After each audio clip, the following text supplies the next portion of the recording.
A seguir, Hora da Notícia.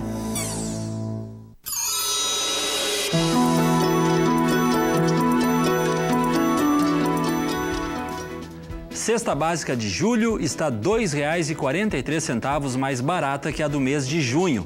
E nós vamos mostrar os produtos que tiveram aumento e redução de preço. No quadro Fatos Políticos, a jornalista Zulmara Colucci atualiza as informações da política regional e nacional. Os desafios dos municípios no século XXI é o tema do primeiro encontro sobre cidades educadoras e inteligentes, que está sendo realizado aqui na UPF. No estúdio, a gente recebe uma das participantes do encontro.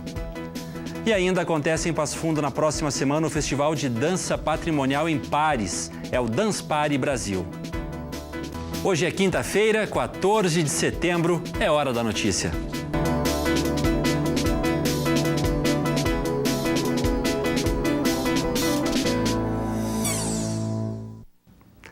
Quem adquiriu a cesta básica no mês de julho gastou cerca de R$ 2,43 a menos do que no mês de junho. Isso representa uma queda de 0,31%. Confira os produtos que mais tiveram aumento e também os que ficaram mais baratos. Para comprar a cesta básica no mês de julho, foram necessários R$ 792,53, o que representa uma queda de R$ 2,43 por cesta, já que no mês de junho ela custou R$ 794,96.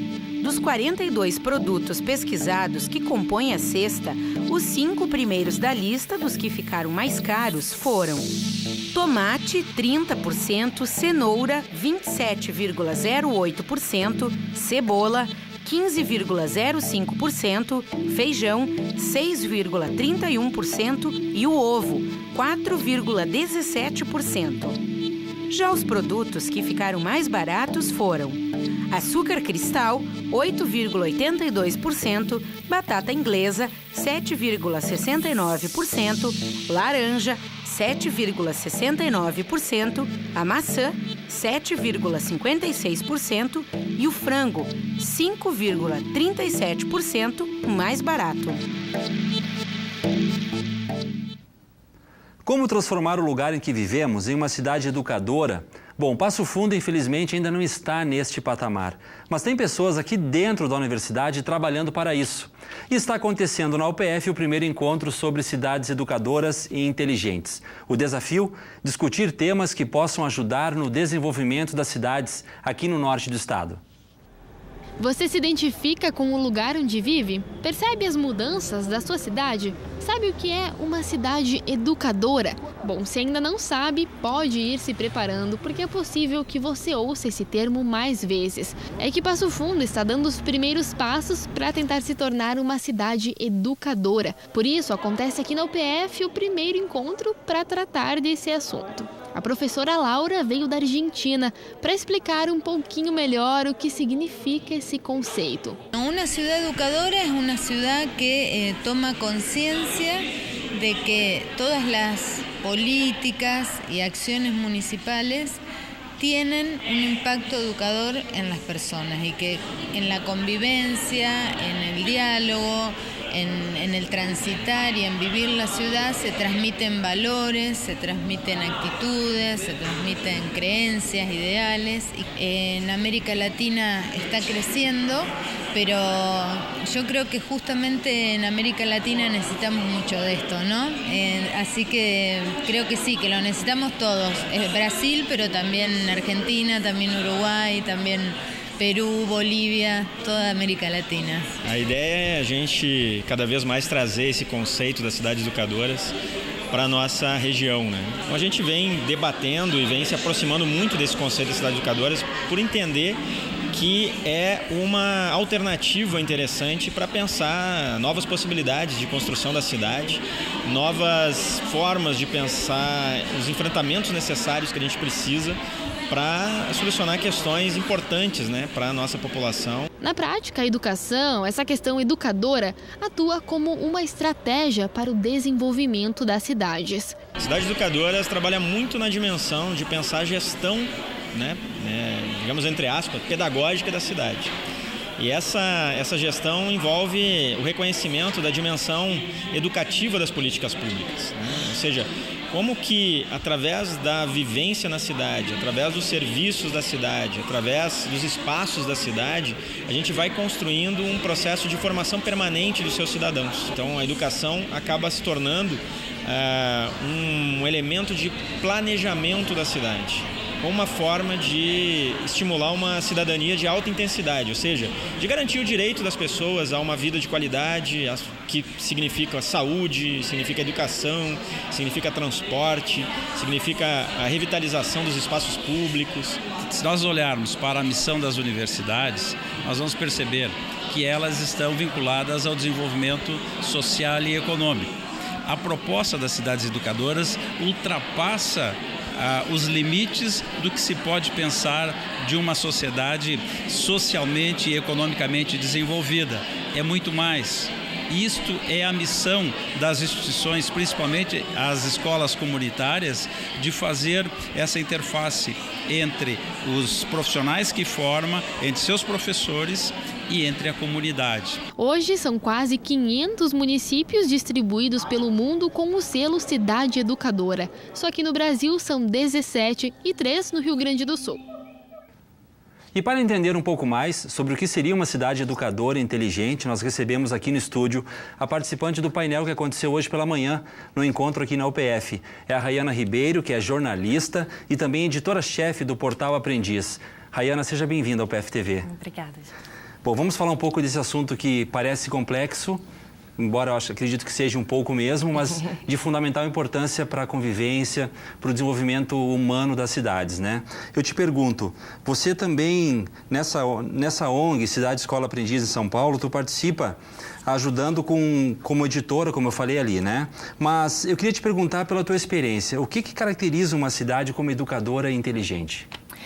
Bom, uma cidade educadora é uma cidade que se assume como território educativo. Então, é uma cidade na qual os seus agentes, as suas políticas, suas práticas, seus espaços, seus tempos, eles se voltam para o desenvolvimento integral dos seus habitantes. Certo. E qual o principal desafio, então, Rayana, que uma cidade enfrenta para conseguir atingir esse objetivo? Acho que são uma série... não é um nem dois, devem ser um monte. É uma série de desafios. A gente tem um desafio de garantir o acesso à cultura produzida nesses territórios. Acho que esse é um deles. A gente, no Brasil, enfrenta um desafio de abrir as escolas para suas comunidades, que as escolas reconheçam o território como um espaço, como um agente educador. A gente tem um desafio de garantir a conexão entre as políticas que incidem sobre um território. E a gente tem um desafio muito grande, que é avançar e melhorar os mecanismos de participação social locais. E pela tua experiência, tu nota que as pessoas têm consciência do que é uma cidade educadora e inteligente? A população em geral? Acho que esse é o esforço de iniciativas como a organização para a qual eu trabalho. Eu nem estou falando de gestor público, né? Eu falo da população em si. Em geral. Acho que esforços como a Universidade de Passo Fundo tem feito, que é ampliar a demanda social por cidades educadoras, que é sensibilizar os diferentes cidadãos, das crianças, enfim, pequenas, aos idosos que vivem no espaço urbano, para que a gente consiga transformar isso, que é um conceito, que a gente consiga traduzir esse conceito no nosso cotidiano. E aí, quando tu fala isso, é para a gente entender que são nos gestos mais pequenos até as ações maiores. Desde, por exemplo, ter a ideia e consciência de que andar num transporte coletivo, evitar usar o carro, andar mais a pé, usar a bicicleta, você vai estar contribuindo para uma menos poluição, para um trânsito melhor, para uma vida melhor na cidade, né? Enfim, é apenas um exemplo que eu quis trazer aqui, embora tenham outros, né? Não, exato. Acho que o desafio é pensar que a gente tem ações individuais, mas a gente também tem ações coletivas. E elas vão ganhando complexidade, mas todas elas formam esse caldo capaz de impactar a vida na cidade. Por isso que a escola é fundamental, então. A gente entende que a escola ela é um agente de cidade educadora e ela precisa olhar para esse território como campo de pesquisa, como currículo e assumir a sua centralidade, seu papel transformador na sociedade. Aqui no Rio Grande do Sul, você me passava antes que Porto Alegre, Caxias e Santiago conseguiram esse certificado. Mas efetivamente hoje Santiago, né? É um caminho longo. O que precisa uma cidade, por exemplo, Passo Fundo, para conseguir chegar nesse nível? Acho que não tem fórmula pronta e não vou me arriscar a dizer... Mas o critério de avaliação, ele é muito complexo. Para fazer parte da ICE, o município precisa decidir que quer fazer parte dessa associação e precisa enviar um projeto de lei para a sua Câmara, aprovar esse projeto e aí passar a integrar a Associação Internacional de Cidades Educadoras. E aí seguir uma série de... Isso, e aí acho que tem uma série de políticas que se configuram como um conjunto de práticas de cidade educadora que o município pode desenvolver. Ok, é um sinal de evolução mesmo, né? Com certeza, acho que a gente precisa caminhar para construir cidades educadoras no Brasil inteiro. Que bom que você esteve na UPF participando desse encontro que é tão importante, você que é gestora do programa Cidades Educadoras, né? Lá da Associação Cidade Escola Aprendiz de São Paulo. Obrigado, tá? Obrigada a vocês.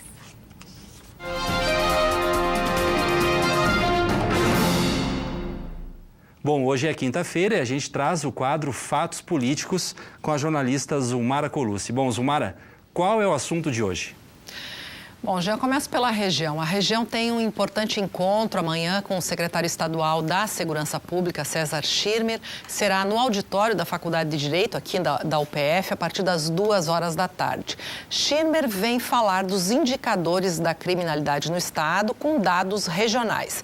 Vai focar na redução de alguns índices. O secretário também vai apresentar o Sistema de Segurança Integrado com os municípios, o SIM-RS, e entre as possibilidades de cooperação a partir da adesão ao SIM-RS estão a integração de sistemas, o compartilhamento de infraestruturas, tecnologias e a troca de informações para combater a criminalidade. A adesão ao sistema não é padrão. Ela é construída com base na realidade de cada município. Uma outra informação também regional, que deve ter repercussão na região, é a intenção do governo federal em criar um novo modelo de pedágios com valores mais baixos e apenas para a manutenção de vias. Neste modelo poderão ser incluídos os trechos da BR-386 entre Carazinho e Sarandi e a BR-285 entre Passo Fundo e Carazinho. Bom, Zulmara, e no cenário nacional, como andam as coisas? Olha, turbulentas como nos últimos meses. Antes de encerrar o mandato como procurador-geral, Rodrigo Janot deve apresentar nova denúncia contra o presidente Michel Temer. Segundo o jornal Folha de São Paulo, ele será acusado de organização criminosa e obstrução de justiça. A denúncia teria 200 páginas e envolve também a cúpula do PMDB nacional. Para essa denúncia, o Palácio do Planalto já monta sua estratégia para garantir que ela não passe pela Câmara dos Deputados, como foi da primeira vez. Janot deixa a Procuradoria no domingo. Na próxima semana, o comando passa para Raquel Dodge. Ok, muito obrigado, Zulmara. Obrigada. E veja depois do intervalo, artesanato, dança e costumes de 11 países em Passo Fundo. É o Dance Party, que acontece durante toda a próxima semana. E a gente vai dar os detalhes depois do intervalo.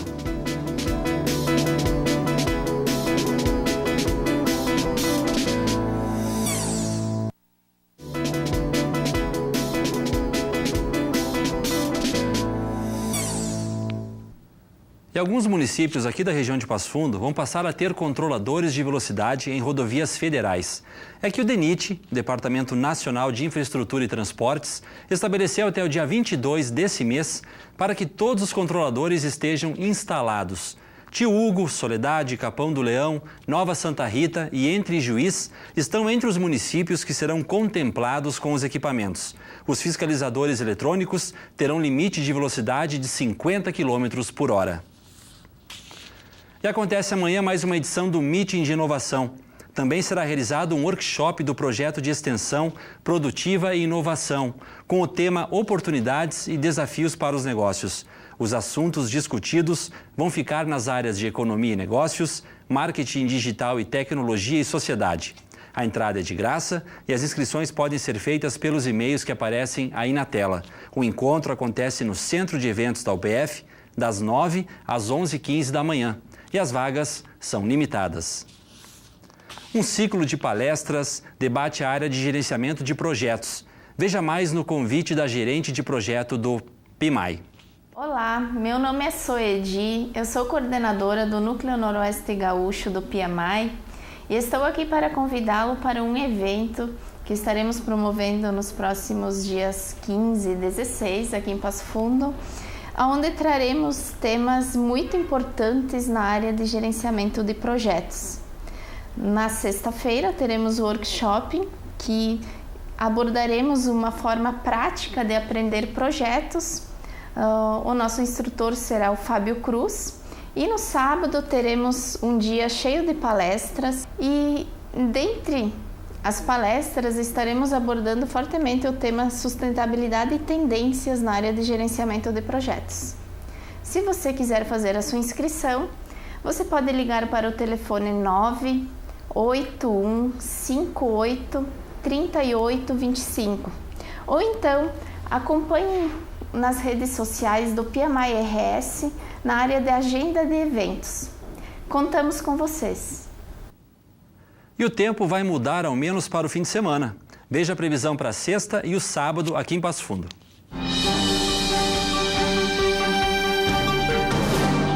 A previsão do tempo para esta sexta deve ser de céu encoberto em Passo Fundo e região, com possibilidades de chuva fraca durante o dia. As temperaturas ficam entre 13 e 20 graus. O sábado também deve ser de tempo encoberto por toda a região e as temperaturas variam entre 12 e 19 graus.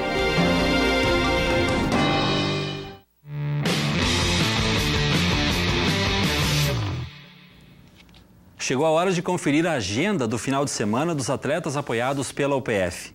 O ciclista Ismael Vanin Jasson vai competir na 4ª etapa do Campeonato Gaúcho de Downhill, na categoria juvenil, em Três Coroas, na Serra Gaúcha. A competição vai ser neste fim de semana.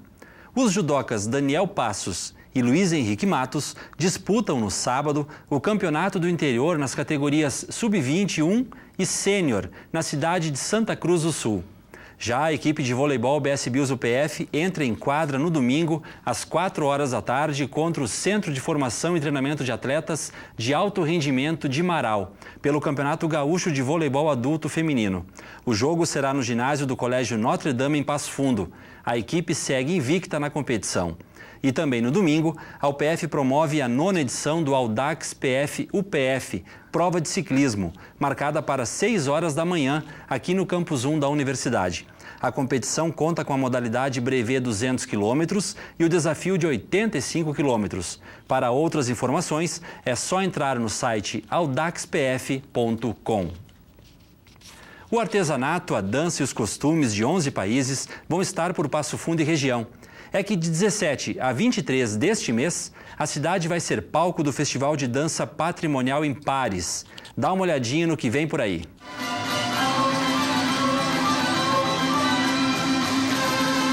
México, Uruguai, Argentina, Bolívia. É de encher os olhos. Passo Fundo vai respirar ainda mais cultura nos próximos dias. A cidade cedia a primeira edição do Dance Party Brasil. É o Festival de Folclore de Dança Patrimonial em Paris. O projeto surgiu em 2010, uma iniciativa do costarriquenho Hans Gutierrez e que veio parar em Passo Fundo, através do casal Raquel e Mário Pereira. Por certo, eu e o Mário participamos de festivais internacionais em Paris há muitos anos, desde 2000. E nós já tínhamos recebido esse convite há bastante tempo, mas pensávamos em só aceitar realmente quando nós tivéssemos plena certeza que conseguiríamos realizá-lo da melhor forma possível. E nos sentimos capazes de realizar a primeira edição esse ano. E ano passado, em novembro, nós estivemos no Equador, então, para receber a acreditação. Então, a Bailar é uma empresa exclusiva para realizar Dance Party a nível de Brasil. A partir deste ano, o Brasil vai receber o Dance Party a cada 2 anos, nos intervalos do Festival Internacional de Folclore de Passo Fundo, que traz grupos para apresentações. E a ideia é aproximar ainda mais a cultura brasileira, em especial a cultura gaúcha, das demais, por meio da dança. Então a gente percebe que o que traduz muito o Brasil é o samba, o carnaval, enfim, e o futebol. Então, uma das ideias é valorizar realmente o nosso estado nessa edição. Então, a 7ª Região Tradicionalista nos ajudou bastante para que nós pudéssemos estar incluindo todo o Dance Party na programação Farroupilha. Então, eles vão estar participando de bailes típicos, almoços, jantares, cafés de chaleira, vai ter pares de CTGs representando a cultura gaúcha. Então, é isso que a gente quer fazer com que o mundo conheça melhor o nosso estado. Pegamos ali um feriado de 20 de setembro, né? Neste ano, participam 11 países mais o Brasil. Vai ter apresentações em vários locais da cidade, de graça. Então vai ter um show público na Gare no domingo às 15h30. Às 19h30 terá o show de abertura no Sesc, que é 1 quilo de alimento ou um brinquedo para retirar o ingresso. Na segunda-feira nós vamos atender 70 escolas municipais, toda a rede municipal. Então foi toda uma organização da SME. Eles também podem aprender as danças numa oficina no Sesc, segunda-feira à noite, a partir das 19 horas. Na terça-feira, depois do café de chaleira, que a gente vai participar no Simpasso, a gente vai levá-los para Amaral. À noite vão a Três Palmeiras. Na quinta-feira eles vão estar visitando Fortaleza dos Valos. Na sexta-feira, então, eles fazem um show público no Bela Titá às 18 horas. E logo depois eles fazem também no Viejo Armazém. No sábado eles estarão no Ensino Médio Integrado aqui do UPF. E à tarde eles estarão dando oficinas na estação.